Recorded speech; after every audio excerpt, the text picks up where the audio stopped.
أعوذ بالله من الشيطان الرجيم. بسم الله الرحمن الرحيم. الله الذي أنزل الكتاب بالحق والميزان وما يدريك لعل الساعة قريب. الحمد لله نحمده ونستعينه ونستغفره ونؤمن به ونتوكل عليه ونعوذ بالله من شرور أنفسنا ومن سيئات أعمالنا. من يهده الله فلا مضل له ومن يضلل فلا هادي له. وأشهد أن لا إله إلا الله وحده لا شريك له وأشهد أن سيدنا ومولانا محمدا عبده ورسوله صلى الله عليه وعلى آله وأصحابه وبارك وسلم تسليما كثيرا كثيرا. أما بعد فأعوذ بالله من الشيطان الرجيم. بسم الله الرحمن الرحيم. إنه لقول الفصل وما هو بالحزن. وقال الله تبارك وتعالى قل بفضل الله وبرحمته فبذلك فليفرحوا هو خير مما يجمعون. صدق الله العظيم. اللهم صل وسلم على نبينا محمد. رب اشرح لي صدري ويسر لي أمري واحلل عقدة من لساني يفقهوا قولي واجعل لي وزيرا من أهلي. آمین یا رب العالمین. اس وقت جو گفتگو انشاءاللہ ہوگی بنیادی طور پر تین باتیں مجھے آپ کے سامنے رکھنی. پہلی بات جو ہے وہ قرآن حکیم کی جو تعلیم اور اس کا تعلم ہے، اس کا سیکھنا اور سکھانا، اس کی فضیلت اور ہمارے دین میں اس کی اہمیت کیا ہے، اس کو ہم جاننے کی تذکیر کے طور پر، یاد دہانی کے طور پر کوشش کریں گے. دوسری بات جو عملی اعتبار سے بہت قیمتی ہے وہ یہ ہے کہ جب یہ قرآن حکیم کے سیکھنے سکھانے کا عمل جاری ہوتا ہے، ہمارے علم میں بھی اضافہ ہو رہا ہوتا ہے، تو اس حوالے سے وہ کیا خطرات ہیں جو ہمیں لاحق ہوتے ہیں، جن کا احساس کرنا، ادراک کرنا اور جن سے بچنے کی کوشش کرنا ہمارے لیے لازمی ہے. تو ان خطرات کے حوالے سے ہم چند باتوں کو انشاءاللہ ہم سمجھیں گے. اور تیسری بات وہ یہ ہے کہ اسلامی تعلیمات کے مطابق خواتین کا وہ کیا کردار ہے، وہ کیا دائرہ کار ہے اور وہ کیا ان کی ایکٹیویٹیز ہو سکتی ہیں جو کہ مطلوب ہے اور آج کے تناظر میں جن پر توجہ کرنے کی بہت زیادہ ضرورت ہے. دیکھیے اللہ سبحانہ تعالیٰ کا احسان ہے ہم لوگوں پر کہ ہم جس تحریک سے یا جس کام سے وابستہ ہیں اس کی اٹھان اور اس کی بنیاد قرآن حکیم کے تعلیم و تعلم پر ہے. یہ الفاظ خود ایک حدیث مبارکہ میں ہے جو آپ کے علم میں ہوگی. بخاری شریف میں اللہ کے رسول صلی اللہ علیہ وسلم نے فرمایا کہ خیرکم من تعلم القرآن وعلمہ، تم میں سے بہترین لوگ وہ ہیں جو قرآن سیکھیں اور قرآن سکھائیں. اسی حدیث کے الفاظ سے یہ الفاظ صاحب لے کر میں عرض کر رہا ہوں کہ قرآن حکیم کی تعلیم و تعلم، یہ قرآن کا سیکھنا سکھانا، اس کی کیا فضیلت، اس کی کیا اہمیت ہے. سب سے پہلے جو آیت میں نے آپ کے سامنے تلاوت کی سورہ الطارق آخری پارے میں، سورہ طارق آیت نمبر 13 اور 14 میں اللہ سبحانہ و تعالیٰ یہ بات ارشاد فرماتے ہیں کہ انہ لقول الفصل، بلا شبہ یہ قرآن ایک فیصلہ کن کلام ہے، ڈیسائسو ورڈ ہے اللہ سبحانہ و تعالیٰ کا. وما ہوا بالحزن، کوئی بیکار شے، کوئی یوزلیس قسم کی شے نہیں، معاذ اللہ. تو یہ قرآن فیصلہ کن کلام ہے، یعنی یہ ہمارے لیے ہمارے محاورے کے اعتبار سے زندگی اور موت کا مسئلہ ہے. اللہ کے رسول صلی اللہ علیہ وسلم کی دو احادیث کا تذکرہ میں کرنا چاہوں گا کہ اس دنیا میں بھی ہمارا عروج و زوال اس قرآن کے ساتھ تعلق ہونے یا نہ ہونے سے وابستہ ہے، اور آخرت میں بھی ہماری نجات کا دار و مدار اس قرآن حکیم کے ساتھ تعلق ہونے یا نہ ہونے پر ہے.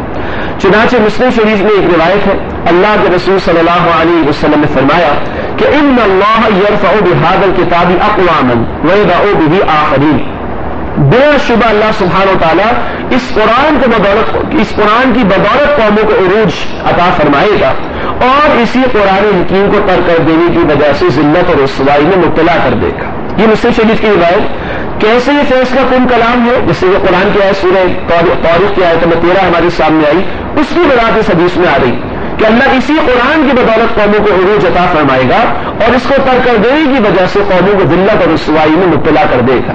اسی کی ترجمان اقبال نے کہا کہ وہ زمانے میں معزز سے مسلمان ہو کر اور تم خوار ہوئے تاریخ قرآن ہو کر. تو یہ تو ہوا چلیے دنیا کا معاملہ عروج زوال کے اعتبار سے. دنیا پھر بھی عارضی ہے، چند روزہ فانی، ختم ہو جائے گی. اصل معاملہ تو پھر آخرت کا ہے.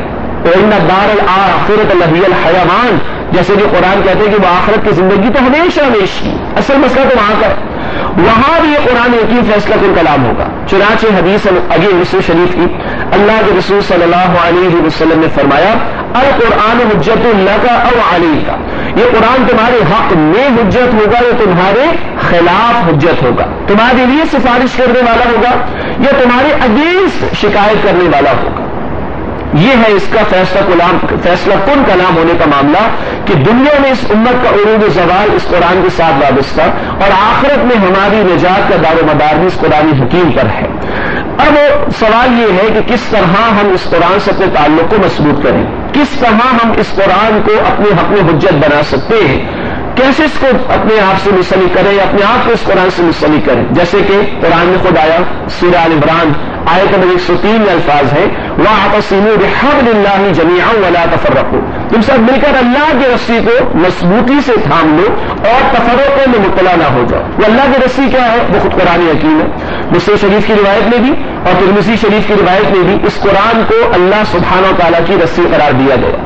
تو سورہ آل عمران آیت نمبر 103 میں کہا گیا تم سب مل کر اس قرآن کی رسی کو مضبوطی سے تھام لو، اور رسی سے مراد جیسے کہ میں نے اس کی قرآن حکیم ہے.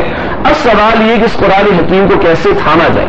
الحمدللہ ہمارے سارے محترم ڈاکٹر سارے احمد صاحب نے 1967 میں کتابچہ لکھا مسلمانوں پر قرآن مجید کے حقوق، اور آج بھی وہ زندہ کتابچہ ہے کہ وہ 5 حقوق قرآن حکیم کے انہوں نے بیان فرمائے کہ اگر ان سے ہم اپنے آپ کو منسلک کرنے اور ان کو ادا کرنے کی کوشش کریں تو کسی درجے میں قرآن سے جڑنے کا حق ادا انشاءاللہ تعالی ہو سکے گا. پہلے اس کو لسٹ ڈاؤن کر لیجیے وہ 5 حقوق ہے کیا. یہ 5 حقوق ہر مسلمان پر اس کی استعداد اور کیپیسٹی کے مطابق عائد ہوتے ہیں. نمبر 1 اس پر دل کی گہرائیوں سے ایمان. نمبر 2 اس کی باقاعدہ تلاوت کی کوشش. نمبر 3 اس کو سمجھنے کا اہتمام.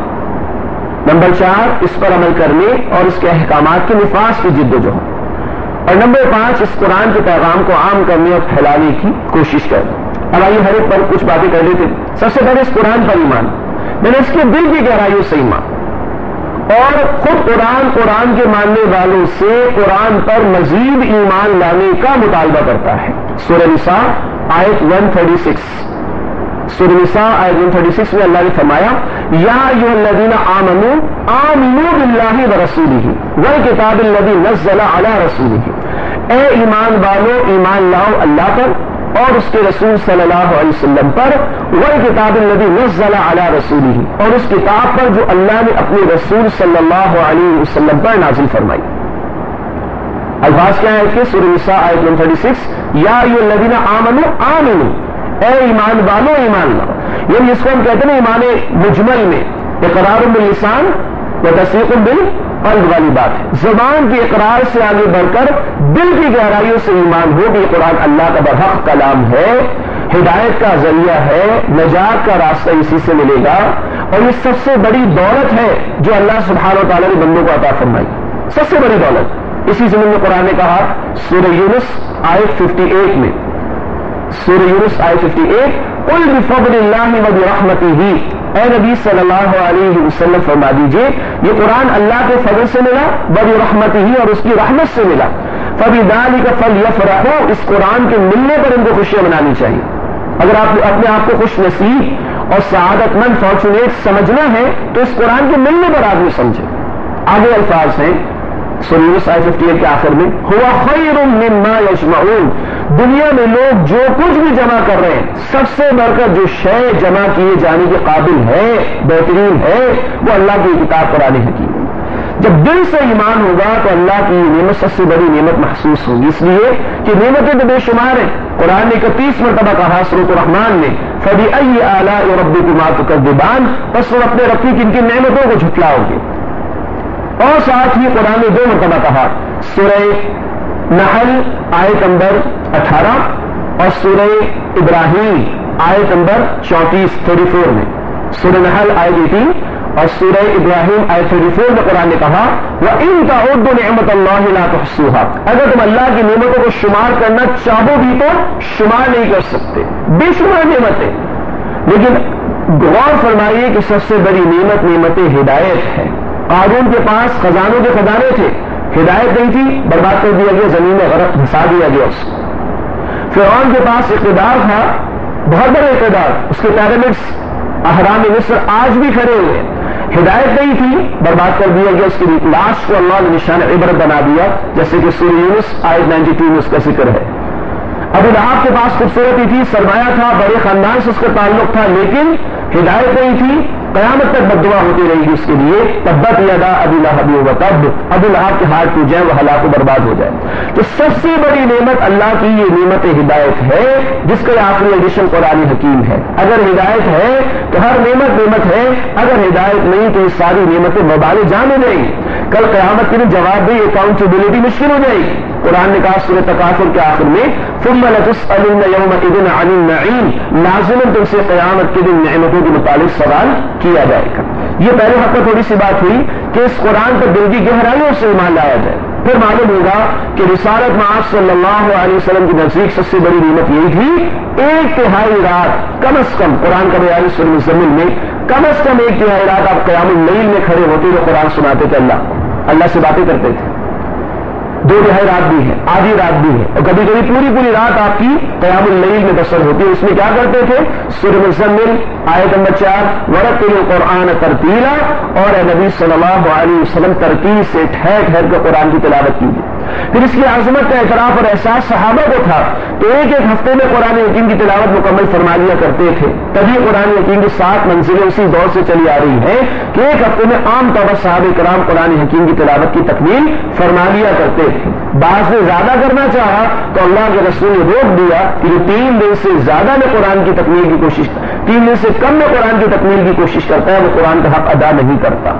یہ دل میں احساس اس نعمت کا اظہار پھر عمل میں ہمیں دکھائی دیتا ہے۔ دوسرا قرآن حکیم کا کہ یہ چاہتا ہے جس کی باقاعدہ تلاوت کی جائے، جیسے جسم کو غذا کی ضرورت ہے اور ہم بار بار فراہم کرتے، اس جسم سے زیادہ روح قیمتی ہے۔ جب کسی کا انتقال ہوتا ہے تو روح نکالی جاتی ہے، لیکن ڈیڈ باڈی ہمارے پاس، لیکن وہ کسی کام کے لیے مجھ سے دفن کر دو، تو زیادہ اہم شے تو روح۔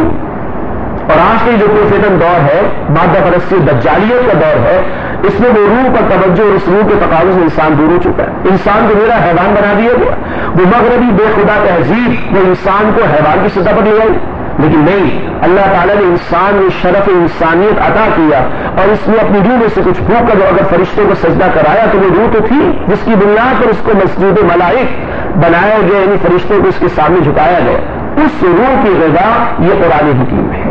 تو جتنا ہم جسم کو غذا فراہم کرتے اس سے کئی زیادہ ضرورت اس روح کو اس کی غذا فراہم کرنے کی ضرورت ہے، اور وہ روح اللہ کی طرف سے آئی ہوئی ہے، اوپر سے اس کی غذا بھی اوپر سے آئی، وہ اللہ کی کتاب قرآن حکیم ہے۔ چنانچہ قرآن تعریف کرتا ہے تلاوت کرنے والوں کی کس انداز سے؟ سورہ البقرہ آیت نمبر 121 الذین آتیناہم الکتاب، جن کو ہم نے کتاب عطا فرمائی، یتلون الحق تلاوتی، وہ اس کی تلاوت کا حق ادا کرتے جیسے کہ اس کی تلاوت کرنے کا حق ہوتا ہے۔ تو تلاوت ہی نہیں، تلاوت کا حق ادا کرنے کی کوشش، اور اس کے آداب یقیناً ہمارے علم میں ہیں کہ تعاون و تسمیہ کا اہتمام، اسی طرح باقاعدگی کے ساتھ تلاوت، تجوید کی درستگی کا معاملہ، معمولی میں باقاعدہ ہماری تلاوت جو قرآن حکیم شامل ہو، اسی طرح ترتیل کے ساتھ پڑھنا ٹھہر کر، پھر ہدایت کی طلب اور طلب کے ساتھ تلاوت کرنا، اس کا اثر لینا، کبھی آنکھوں سے آنسو بھی جاری ہو جائے، کبھی دل میں کپاہٹ بھی پیدا ہو، جیسے کہ قرآن نے کہا سورہ انفال آیت نمبر 2 میں اذا ذکر اللہ، جب اللہ کا ذکر ہوتا ہے وجلت قلوب، ان کے دل کانپ اٹھتے ہیں، وَإِذَا تُلِيَتْ عَلَيْهِمْ آيَاتُهُ زَادَتْهُمْ إِيمَانًا، جب ان کے سامنے اللہ کی آیات کی تلاوت ہوتی ہے ان کے ایمان میں اضافہ ہوتا ہے۔ تو ان آداب کا لحاظ رکھتے ہوئے باقاعدہ قرآن کی تلاوت کی کوشش کرنا کہ ہماری روح کی غذا ہے۔ تیسرا حق اس قرآن کا جس کو سمجھنے کی کوشش کی جائے، اور الحمدللہ آپ کی تمام تر محنت ایک کوشش اسی مقصد کے لیے کہ قرآن حکیم کے ساتھ ایک زندہ تعلق ہمارا قائم ہو، اور قرآن کو جس کی تلقین ہمیں کرتا ہے۔ سورہ صاد آیت نمبر 29 اللہ تعالیٰ نے فرمایا، سورہ صاد آیت 29 کتاب انزلناہ الیک مبارک لیدبروا آیاتہ ولیتذکر اولو الالباب، اے نبی صلی اللہ علیہ وسلم یہ مبارک کتاب ہے جو ہم نے آپ پر نازل فرمائی، لیدبروا آیاتہ تاکہ لوگ اس میں غور و فکر کریں، ولیتذکر اولو الالباب اور تاکہ عقل مند لوگ اس سے نصیحت حاصل کرنے کی کوشش کریں۔ تو یہ قرآن کی تلقین، بارہا قرآن نے کہا یہ ہدایت کی کتاب ہے، قرآن کا تعارف بھی آتا ہے کہ ہدایت کی کتاب ہے، تو ہدایت ملے گی تب جب انسان اس کو طلب و طلب کے ساتھ سمجھ کر پڑھے گا۔